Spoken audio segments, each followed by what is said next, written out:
Defense mechanism po yan sa psychology. Ayaw niyang ipalata, mga kababayan, na sising alipin siya sa kanyang mga ginawa. Kaya pinalalabas niya, unbothered siya. Yung mga pa-smile-smile doon, mga kababayan ni Sara Duterte nung magpa-presscon, scripted yon. Yun ang base po sa statement ni Panilo, Atty. Panilong, smiling daw. She is smiling. Pinagtatakpan lang po ni Sara Duterte ang kanyang totoong nararamdaman, ang kanyang damdamin. Alatang-alata po. Pero siyempre, pinaniwala kasi nila mga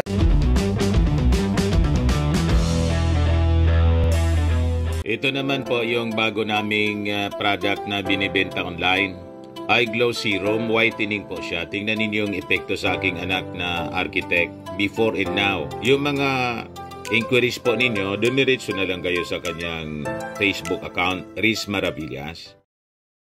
Si Pantaleon Alvarez, mga kababayan, nasa ombudsman ngayon. Tinutuo yung kanyang banta na magpa-file ng kaso laban kay Speaker Martin Romualdez at mga ilang kasamang congressman for graft in corruption daw. Yon yung aligasyon dahil sa pagpirma. So yung dating issue po na kini-question nila yung constitutionality ng pagpasa ng GAA, yung National Budget 2025 General Appropriations Act, na sabi nga natin mga kababayan, ito ay isang desperate move ng kampo ni Duterte para mailihis ang atensyon ng tao sa impeachment laban kay Sara Duterte.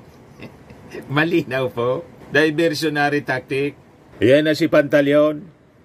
Sabi rito, Davao del Norte Representative Pantaleon Alvarez leads filing a graft in corrupt practices case versus Speaker Martin Romualdez in other House lawmakers at the Office of the Ombudsman.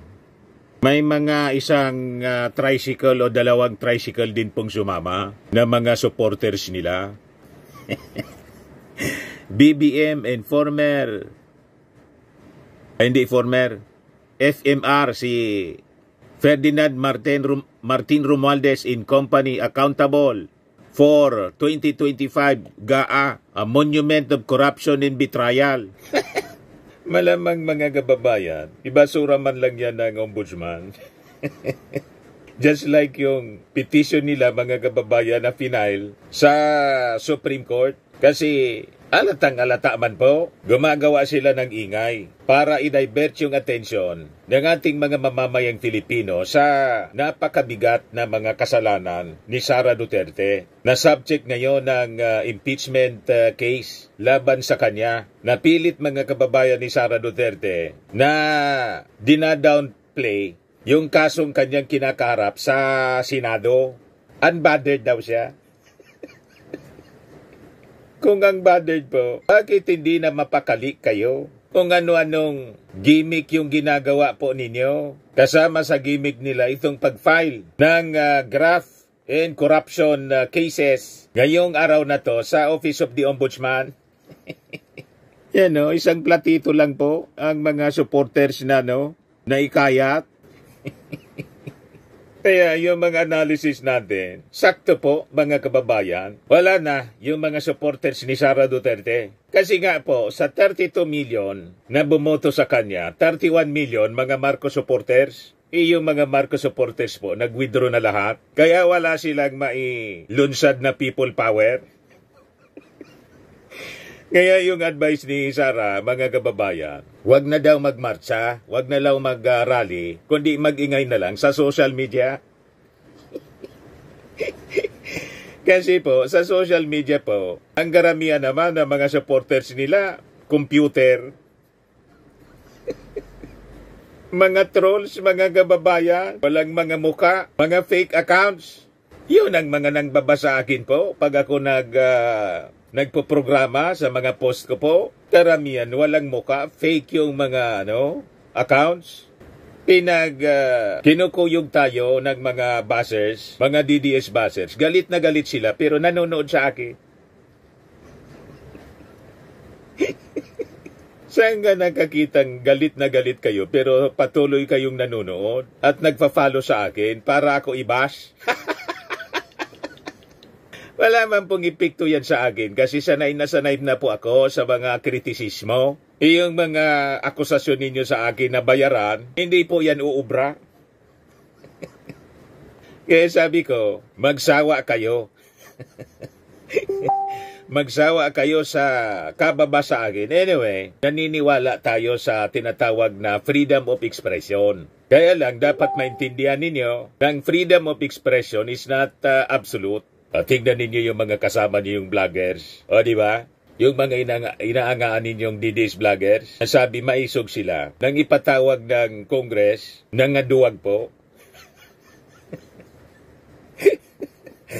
Sigurado sa susunod, subpena na po at matulad kay Harry Roque, nagtatago, nasira yung buhay.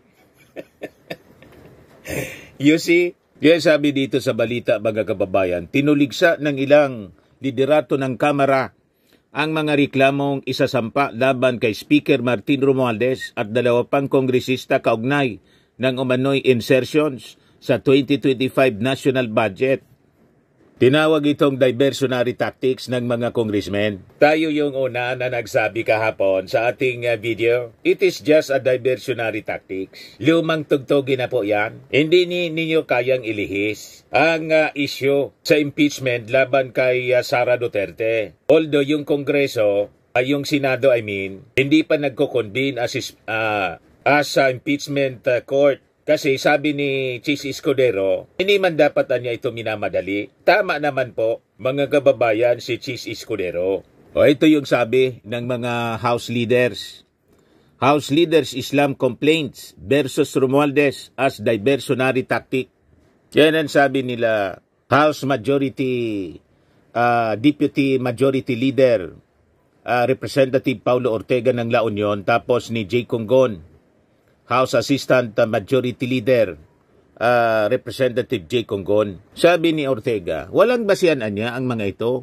Another fantasy at fiction. Obvious na layunin nitong ilihis ang atensyon ng publiko mula sa tunay na issue ang impeachment trial ni BP Duterte. Kung inaakala nilang madidiskaril nila ang impeachment trial sa pamamagitan ng ganitong mga taktika, nagkakamali sila. Mas lalo lang nilang ipinapakita na takot silang humarap sa katotohanan. Itong mga sinasabi po ni Sara Duterte na unbothered siya, mas masakit pa niyang mawalan ng boyfriend kaysa impeachment. Defense mechanism po yan sa psychology. Ayaw niyang ipalata, mga kababayan, na sising alipin siya sa kanyang mga ginawa. Kaya pinalalabas niya, unbothered siya. Yung mga pa-smile-smile doon, mga kababayan ni Sara Duterte nung magpa-presscon, scripted yun. Yun ang base po sa statement ni Panilo, Atty. Panilong, smiling daw. She is smiling. Pinagtatakpan lang po ni Sara Duterte ang kanyang totoong nararamdaman, ang kanyang damdamin. Alatang-alata po. Pero siyempre, pinaniwala kasi nila mga kababayan, yung kanilang mga supporters, na silang mga Duterte, mga maiisog sila. Hindi sila titiklop, so be it. Pero mga kababayan, hindi magkakamali ang talata sa Biblia po.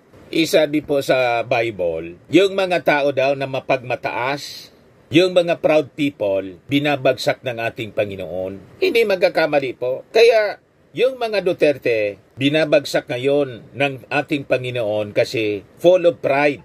Yan Matthew 23 verse 12.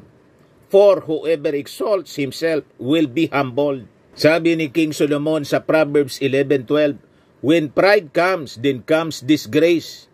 But with humility comes wisdom. Napaka-arugante, napakayayabang. Walang wisdom po sa kayabangan. Some humility po ang pinanggagalingan ng wisdom. Kaya tingnan ninyo yung nangyari po kay Sara Duterte at sa kanyang tatay. Because of arrogance. These are all consequences of their arrogance. Pagbantaan mo ba naman yung ating Pangulong Bongbong Marcos? Sabihin mong, una gustong hukayin yung bangkay ng dating Pangulong Ferdinand Idralin Marcos Sr. O diba, ano sabi ni Sandro Marcos? Nagtaka pag-anya kayo, nakakagulat ba kung bakit ako yung unang pumirma?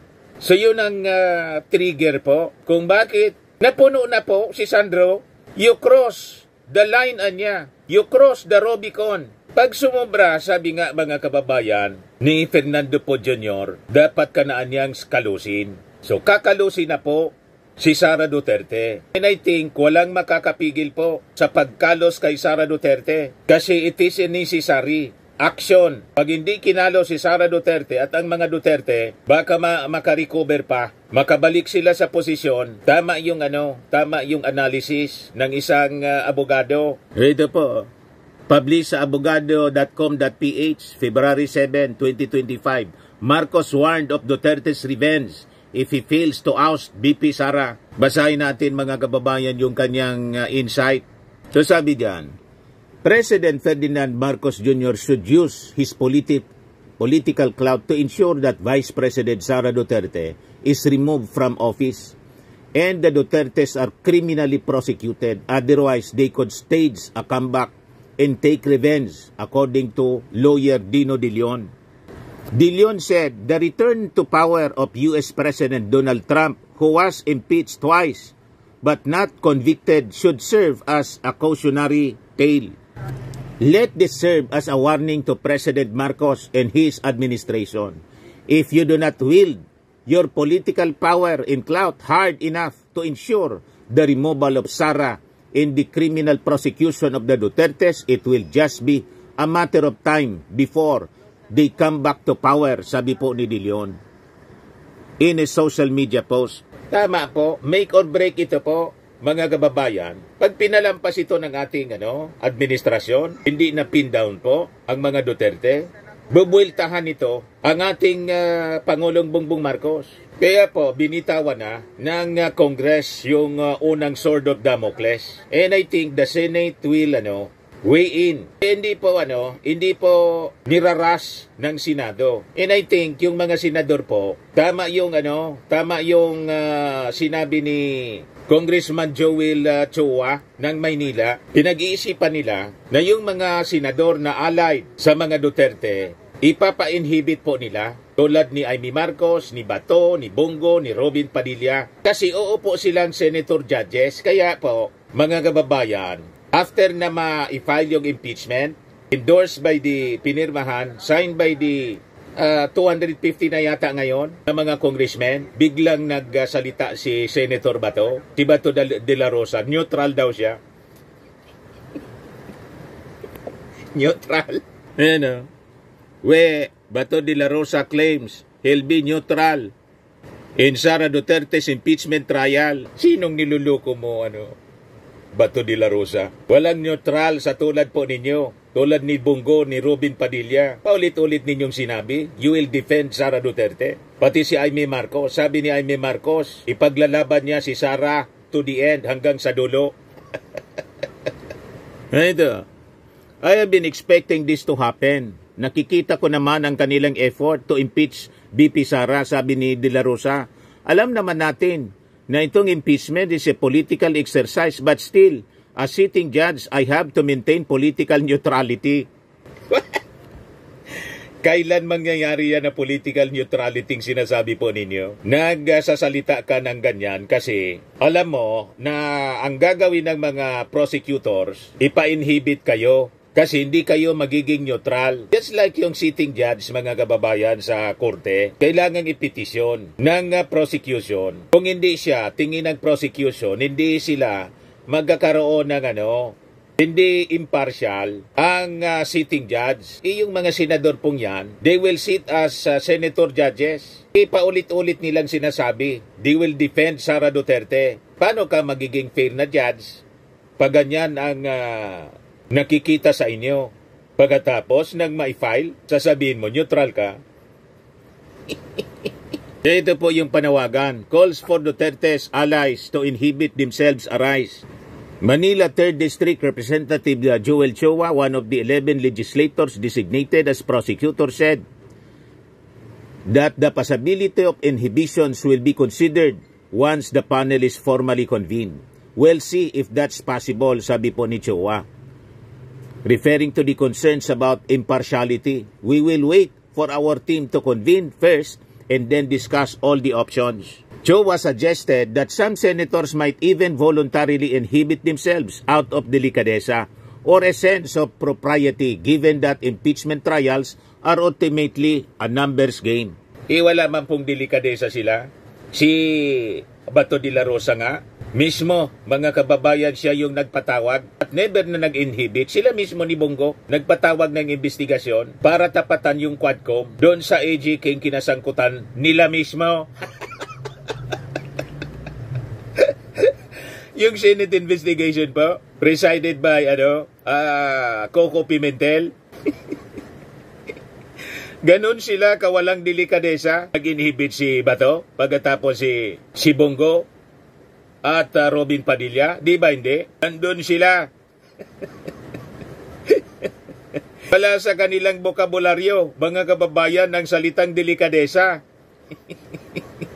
Asa pa kayo sa mga taong yan? So kailangan talaga ipa-inhibit, mag-motion yung prosecution na mag-inhibit itong mga senador na to. Si Ivy Marcos na nagsabi na ilalaban niya si Sara hanggang sa dulo o din na siya impartial. Si Robin Padilla na alam na natin at yung dalawa lalo na si Bongo tapos si Bato de la Rosa. O ngayon, balikan natin yung warning. Yan po. So sabi po ni De Leon, Attorney De Leon, he noted that this was similar to how the Marcoses returned to power despite the ouster of late dictator Ferdinand Marcos Sr., since none of his family members were imprisoned or barred from public office. Should anya the Dutertes return to power, he expects them to be more vindictive than anyone. They would surely go after all of the Marcoses and the opposition, he said. So sabi niya, lest you want them to come back with full vengeance, convict Sara, jail Rodrigo, and all his cohorts, ensure the end of the Duterte family even in Davao, and lock them all up in jail. Kaya alam naman ito ng ating Pangulong Bongbong Marcos na yun po yung mangyayari. Make or break po ito, mga kababayan. Kaya nga po, sabi ni Chis Escudero, there should be no rush. Ako tingin ko po, with the leadership ni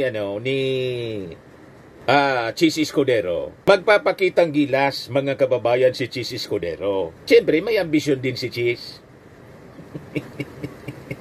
Pwedeng siyang pumalit na vice-presidente. Or pag halimbawa sumikat sila, iniwan sa mga senador, siyempre magpapasikat sila, other than siyempre yung mga kaalyado na ni Digong yung apat. This is their time to shine. Magpasikat kayo para sa susunod na eleksyon pwede na kayong tumakbo bilang vice-presidente or even president. Pag natanggal si Sara Duterte at disqualified na kasi convicted, wala na pong Duterte na o-occupy sa national position. O di kayo na. Naintindihan na ninyo. Pero pag ginayaan ninyo ang mga Duterte, ma-embolden sila, there will be a comeback for 2028. O saan kayo ngayon populutin, mga senador? O di ba? Kaya mag-isip-isip kayo. Then the Marcos family, mga kababayan, alaman yan. And malamang sa malamang after bitawan yung unang sword of Damocles, yung impeachment po. Ang susunod pong sword of Damocles, yung ICC. Ito'y mga hula ko man lang po. Wala man akong inside story na alam. Mga basa lang po natin based sa writings on the wall. Mene tekel o parsin. The writings on the wall are becoming clearer and clearer. O ngayon, balikan natin yung warning. Lawyer Wilfredo Garrido shared similar sentiments as he suggested that Marcos rally his supporters to help ensure the victory of candidates who are opposed to the Dutertes. Tama po, sa bagay, malabo po na manalo yung PDP Laban. Nakita ninyo yung motorcade? Nilangaw po. Pakita ko po sa inyo. Senior po ni Mocha Ozon. Ayan Siya sa kandidato ng PDP Laban, si Jimmy Bundok. Sige ang salita niya dyan, mga kababayan. Si Mocha sa likod. Wala man po, wala mang tao na sumasalubong sa kanila o magkaway-kaway man lang.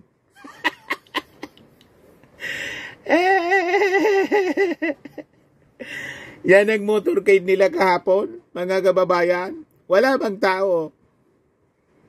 Motorcade with Kong Alay, Congressman Marcoleta. Nakakita kayo? Malabo, mga kababayan. Pero sabi ni Jimmy Bondok, yan ini-engage na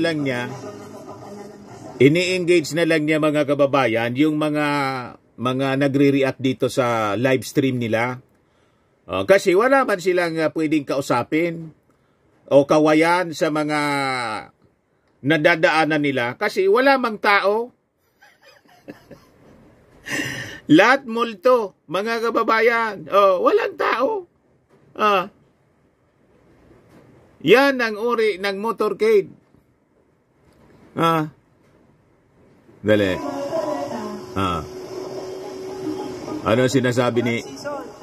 sige ang kaway-kaway niya. Sige ang kaway-kaway niya, mga kababayan. Sa mga nanonood sa social media. Kasi wala man pong tao sa kalsada.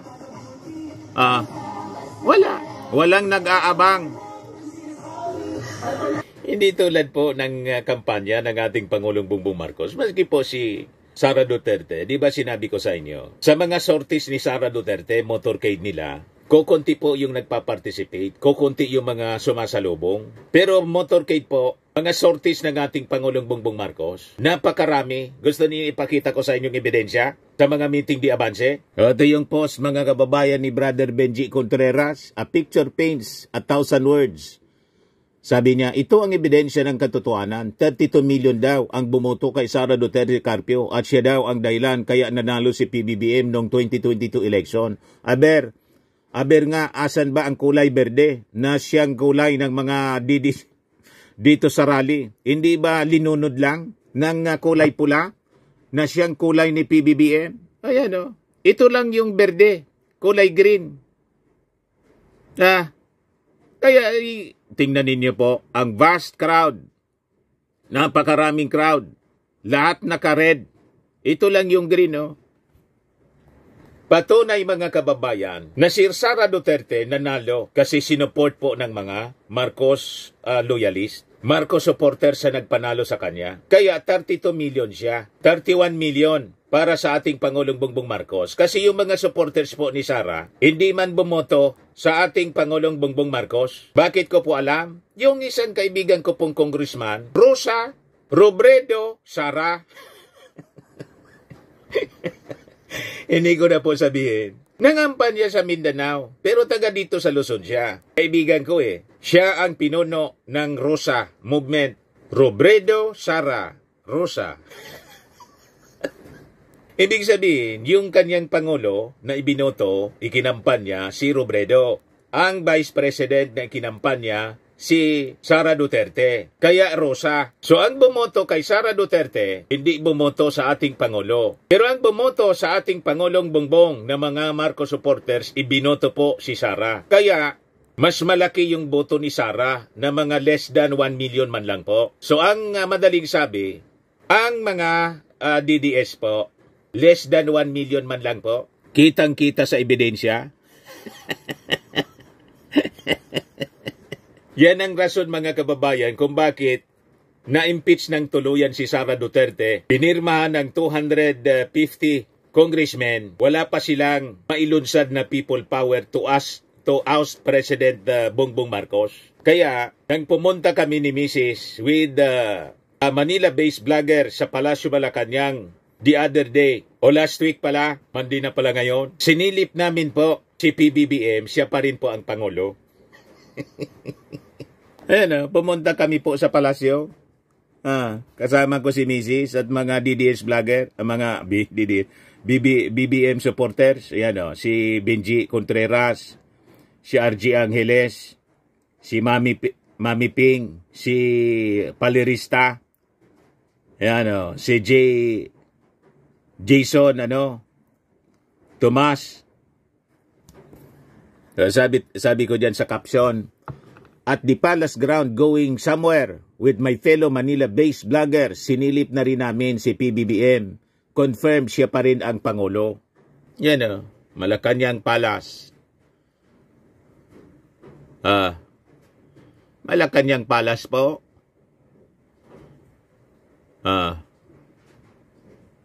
Si Jason.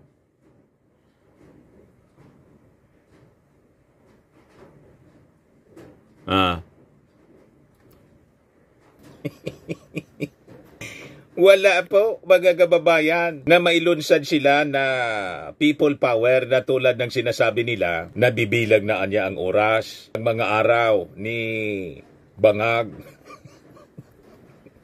Sabi ko sa inyo, hanggang 2028 pa kayo na ma-stress at yung pangarap ninyo magiging bangungot. Kasi si Sara Duterte siguradong makukonvict. Hindi po paintulutan na makalusot siya sa kanyang mga dapat panagutan, mga kababayan. Malinaw na malinaw yung kanyang pagkakasala po as stated doon sa Articles of Impeachment. So sabi po dito ni Attorney Wilfredo Garrido, they will get rid of Sara as their first act and serve the interest of the nation their entire term.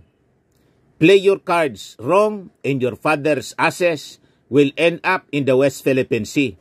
And God forbid, you take his place at the libingan ng mga bayani. Kasi malinaw po yung pagbabanta. No joke anya, no joke. May assassin na kinausap si Sara Duterte. Pero biglang nagka-amnesia. Sila man lang anya yung may sabi niyan. Wala man nga anya kung sinabing ipapapatay si BBM. Ganun katindi. Yes, sabi po ni Garrido, since the incoming senators of the 20th Congress will preside over the impeachment trial, Marcos should rally the 31 million who voted for him to support the candidates of hardcore opposition candidates in the midterm elections. O ngayon, dito tayo sa sinabi ni Chis Escudero. No rasa niya. Escudero rejects special session to tackle Sara Duterte's impeachment. Sabi mga kababayan ni Escudero, calling Congress to a special session to tackle the impeachment complaint is the sole prerogative niya of the President, which cannot be questioned, not even by the Supreme Court. Sabi ni dating Senate President Drilon. Pero sabi po ni Senate President Francis Escudero, the only call niya for a special session to pass important pieces of legislation, not for the Senate to convene as an impeachment court. So magkaiba mga kababayan yung kanilang pananaw. Parehas abogado, parehas naging Senate President. Sabi niya, special sessions niya are also reserved for cases when a replacement needs to be appointed because a Vice President was elevated to the presidency or when the President declares martial law. Yun lamang ang mga pagkakataong automatic na mag-convene ang Senado at ang Kamara, ba't naman namin kailangan mag-convene sa special session? Hindi niya binanggit sa saligang batas ang pagkakaroon ng impeachment trial.